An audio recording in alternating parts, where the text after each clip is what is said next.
अस्सलामु अलैकुम वरहमतुल्लाहि वबरकातुहू।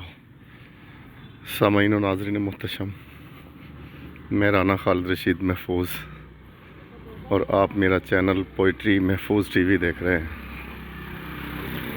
सामईन, हस्बे साबक मेरा दिल चाह रहा है कि एक पुराना मेरा ख्याल है कि मसूद राना साहब का गाया हुआ एक नगमा जो किसी दौर में ज़ुबान ज़द ख़ास आम रहा है पंजाबी ज़ुबान का,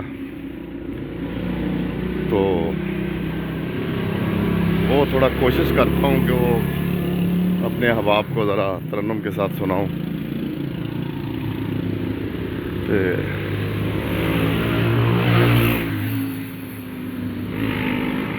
दिल मसजद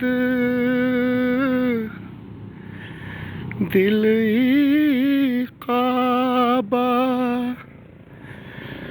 दिल विच वसदा साईं, लख गुनाह तू कर ले बंदिया, पर दिल ना किसे दा टाई। वो जेड़े तोड़ देने दिल बर्बाद होणगे, वो जेड़े तोड़ देने दिल बर्बाद होणगे। अज किसे नू रवाया कल आप रोणगे, वो जेड़े तोड़ देने दिल। हो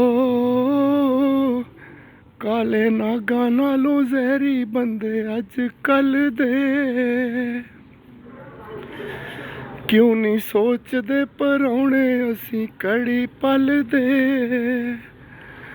किवें अपने हो किवें अपने गुनाहां वाले दाग धोणगे, दाग धोणगे। वो किवें दाग धोणगे, वो जेड़े तोड़ देने दिल बर्बाद होणगे। अज किसे नू रवाया कल आप रोणगे, वो जेड़े तोड़ देने दिल।